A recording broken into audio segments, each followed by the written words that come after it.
Viajar sozinho sempre foi minha forma de desconectar do caos da cidade.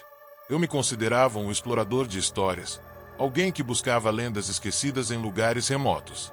Foi assim que, em uma noite fria de outono, cheguei ao Lago Espantosa, no Texas. A primeira coisa que me chamou a atenção foi a névoa. Não era uma névoa comum. Ela tinha um jeito de se agarrar ao chão como uma manta viva, engolindo tudo ao seu redor. As árvores ao redor do lago pareciam sentinelas antigas, seus galhos retorcidos apontando para o céu cinzento, como se estivessem tentando avisar sobre algo que não podiam evitar. Parecia um cenário de filme de terror, mas era exatamente isso que eu procurava. Eu queria entender por que aquele lugar era evitado pelos moradores, principalmente o que havia de tão assustador na lenda da mulher-lobo que todos insistiam em sussurrar como um segredo proibido. Parei em uma pequena cabana perto do lago. A porta rangia com o vento, e as janelas estavam tão embaçadas que não dava para enxergar nada lá dentro. Foi ali que conheci um velho chamado Jacob, um homem de olhar desconfiado e voz rouca, como se carregar a lenda fosse um peso que ele não conseguia largar. Ele me contou a história com detalhes sombrios. Falou de um menino que, em 1845, viu uma mulher devorando uma cabra como se fosse um animal selvagem, cercada por lobos. Disse que os moradores da época a prenderam em um barraco, mas que ela escapou misteriosamente. Desde então, ninguém mais teve paz naquele lugar. Se você for até lá à noite, vai ouvir os uivos dela. Talvez até a veja. Mas se ouvir seu grito, já é tarde demais. Ele me avisou, com uma expressão que beirava o pânico. Eu deveria ter levado aquilo a sério. Qualquer pessoa sensata teria ouvido o aviso e ido embora. Mas, em vez disso, sorri, agradeci pelo relato e segui em direção ao lago, com minha lanterna e uma dose perigosa de curiosidade. Assim que a noite caiu, o silêncio ficou ensurdecedor. Não havia vento, nenhum som de animais. Apenas o som dos meus passos na terra úmida. A névoa parecia mais densa agora, como se estivesse viva. Cada passo que eu dava aumentava a sensação de que algo me observava. Foi então que vi as primeiras pegadas. Pareciam humanas no início, mas logo se transformaram em algo diferente, com garras afiadas marcadas na terra. Meu coração disparou, mas continuei. Eu tinha vindo até ali para encontrar respostas, e não voltaria atrás tão facilmente. Enquanto seguia as pegadas, um uivo profundo cortou o ar. Não era como o de um lobo comum. Era algo mais primitivo, carregado de uma emoção que eu não conseguia descrever. Senti um arrepio percorrer minha espinha, mas não era apenas o frio da noite. Algo estava me observando, e eu sabia disso. E então, ao longe, vi um vulto na névoa. O vulto era difícil de discernir. A névoa o envolvia como um véu, distorcendo sua forma. Meu primeiro pensamento foi que se tratava de uma pessoa, talvez um andarilho ou um caçador noturno. Mas havia algo estranho na maneira como se movia. Era um misto de passos e saltos, algo inumano e desconcertante. Parei onde estava, tentando ajustar a lanterna para enxergar melhor, mas a luz parecia ser engolida pelo ambiente. O vulto não avançou, mas também não recuou. Ele simplesmente permaneceu ali, como se me estudasse. Alguém aí? Minha voz soou mais fraca do que eu esperava. O silêncio que seguiu foi ainda pior. Então, ouvi algo à minha esquerda. Um estalo seco, como galhos quebrando sob peso. Girei rapidamente, apontando a lanterna, mas não havia nada. Voltei o foco para o vulto, mas ele havia desaparecido. Meu coração disparou. Decidi seguir as pegadas novamente, forçando-me a acreditar que estava apenas me assustando com a minha própria imaginação. Talvez fosse um animal, talvez algum morador curioso. Mas, no fundo, eu sabia que não era. Enquanto avançava, os sinais se tornavam mais perturbadores. As pegadas estavam mais profundas, como se a criatura tivesse começado a correr. Riscos profundos surgiam nas árvores, marcas que pareciam ter sido feitas por garras. O cheiro no ar também havia mudado. Havia algo metálico, como sangue misturado com terra úmida. E foi então que eu vi, entre as árvores, uma figura emergiu. Era uma mulher, mas sua aparência era selvagem e feroz. Ela estava de pé, nua, coberta de lama e folhas, com cabelos longos e desgrenhados caindo sobre seu rosto. Seus olhos, brilhantes como os de um animal, encontraram os meus, e naquele momento eu senti um frio que não era físico. Ela estava cercada por lobos. 3, talvez 4, que a observavam com a mesma reverência que soldados devotados têm por seu líder. O mais estranho era como ela parecia pertencer àquele ambiente, como se fosse uma extensão viva da floresta ao seu redor. Tentei recuar lentamente, mas pisei em um galho seco, o estalo ecoando pela noite. Seu olhar virou-se para mim de imediato. Ela inclinou a cabeça, como se estivesse curiosa, mas não se moveu. Os lobos, no entanto, começaram a rosnar baixo, avançando alguns passos. Segurei a lanterna com força, tentando encontrar minha voz, mas não consegui dizer nada.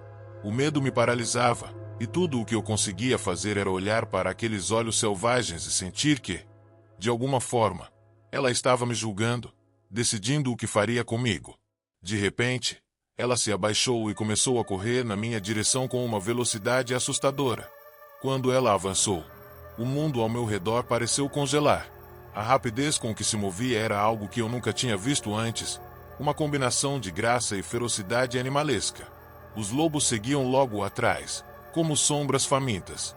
Minha mente gritava para eu correr, mas meu corpo estava paralisado.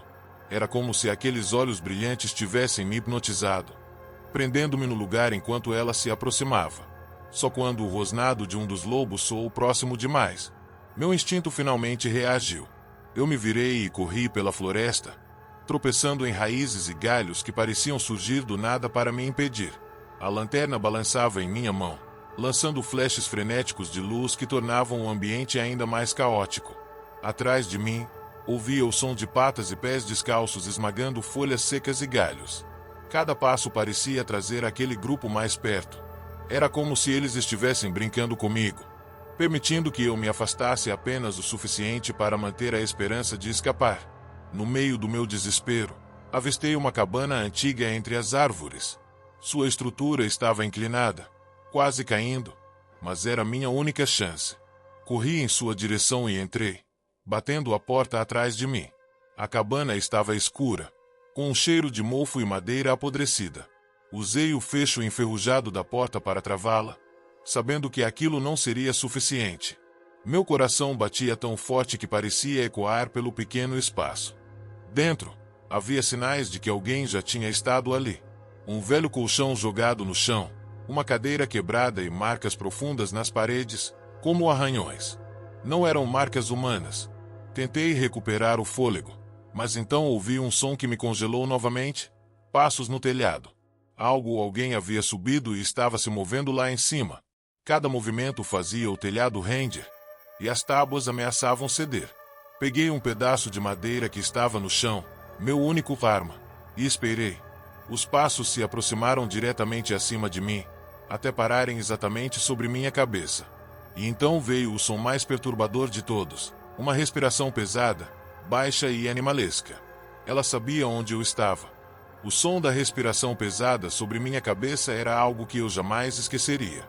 Era um misto de humano e animal, um som que não deveria existir. A cada segundo que passava, eu sentia o peso do telhado render mais, como se ela estivesse prestes a desabar sobre mim. Antes que eu pudesse decidir o que fazer, ouvi um golpe forte contra a porta. Saltei de susto, meu coração disparando novamente. Os lobos estavam do lado de fora. Eles arranhavam a madeira e uivavam em um som que fazia minha alma tremer.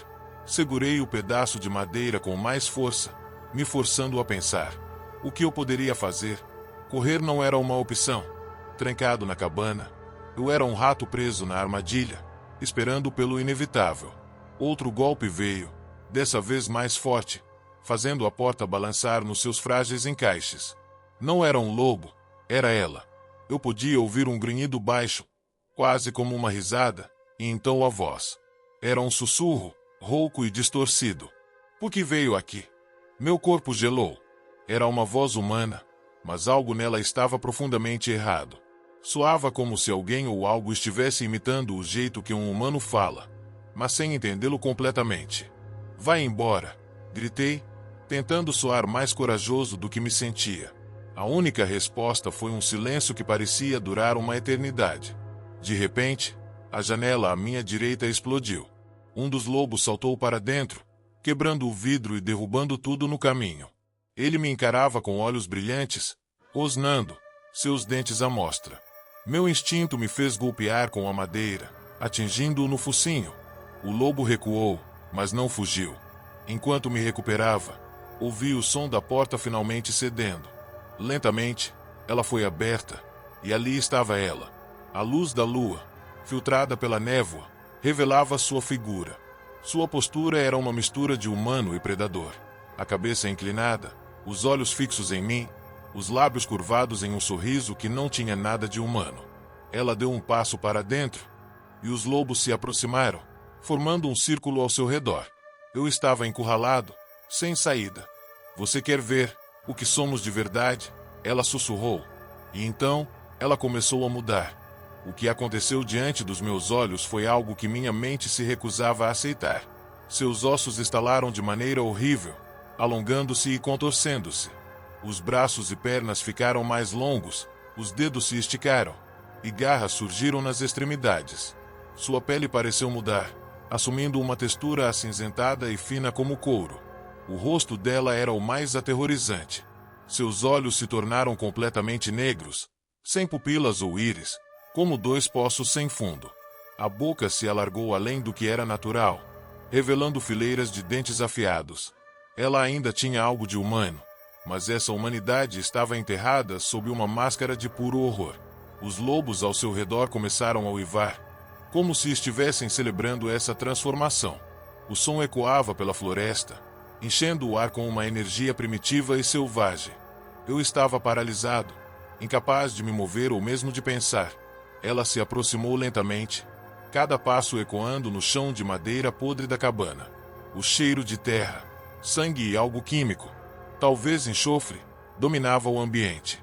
Você entrou no meu território, ela sussurrou, mas sua voz agora parecia vir de todos os lados, reverberando pelas paredes da cabana. E agora? Vai pagar. Os lobos avançaram, mas não atacaram. Eles apenas cercaram, bloqueando qualquer chance de fuga. Ela estava a poucos passos de mim quando uma sensação de calor tomou conta do meu bolso. Foi então que lembrei do isqueiro.